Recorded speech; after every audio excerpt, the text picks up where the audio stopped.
On the surface, Super Benbo Quest Turbo Deluxe seems to be just a really crappy indie game made with Game Maker Studio. Because it is. Benbo Quest is the YouTube poop of indie games. Almost every part is bad, but pieced together in a way that makes it surprisingly fun. But one day, this game's developer shitposted too close to the sun and was banned from Steam, causing him to fade into obscurity. And yet, despite this and other tragedies and hardships in the history of Benbo Quest, the game lives on. This is the story of Super Benbo Quest Turbo Deluxe.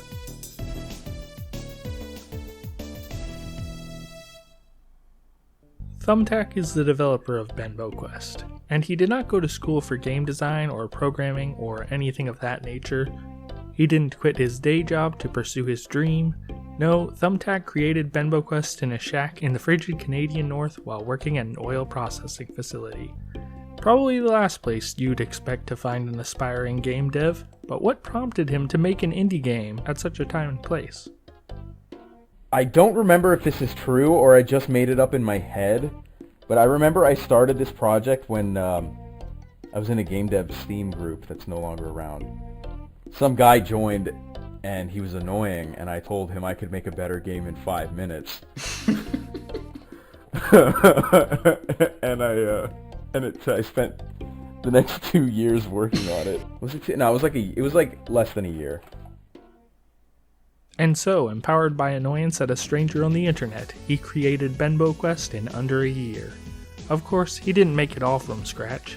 He commissioned some music and art assets for the game, and with the type of shitpost game it is, you'd probably never question something like this skeleton's walking animation not being a perfect loop. Clearly that's on purpose, except it wasn't planned to be like that. The reason that animation is incomplete is because the animator died before finishing it.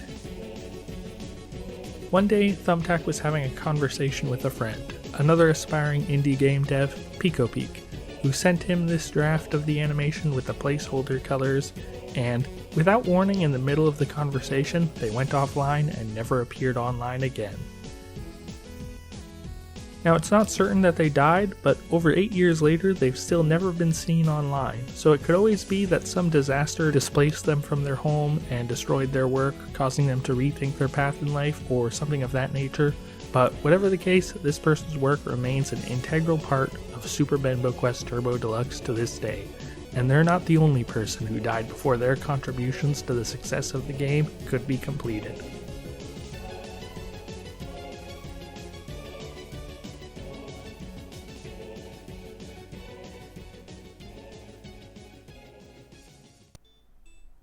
After spending a lot of time around indie devs, I've learned that they're pretty bad at marketing. Artists in general often don't want to use anything more than the experience itself to actually sell you their product. So indie devs rely heavily on players who enjoy their game to spread the word and shoutouts from friends to check out their game. And sometimes it just takes your game getting picked up by the right person to give it the spotlight so it can have its big break. And one day, speedrunner Mr Marowak could have been that guy, as his submission to speedrun Super Benbo Quest Turbo Deluxe at SGDQ 2019 was approved. But less than a month before the event, Mr Marowak passed away. I couldn't find any conclusive info on how he died, and there's no telling how much of an impact he could have had if he hadn't died, but despite, or perhaps even because of his death, his contribution did not go unnoticed, as the last video on his YouTube channel is his Benbo Quest world record speedrun, sitting at over 8,000 views. And so, Benbo Quest lived on as a cult classic, and it wouldn't be until years later that it would get another chance at success.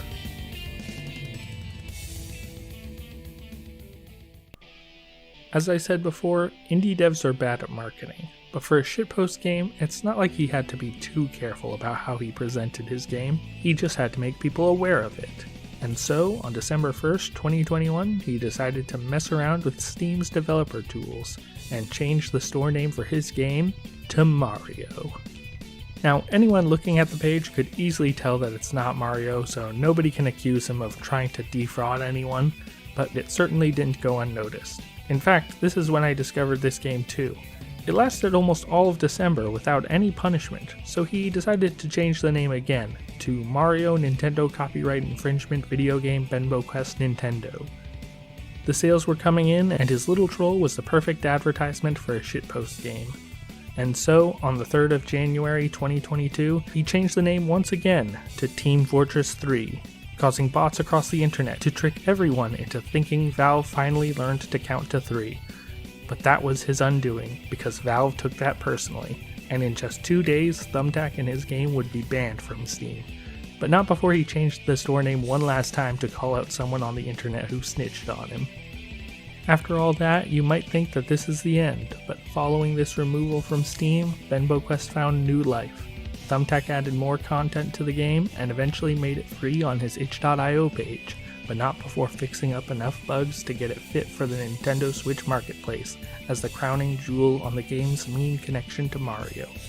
As he moves on to work on his sequel to BenboQuest, BENBOWARS, with a demo that's available on Steam as he makes his comeback under the legally distinct entity Mr. Video Games.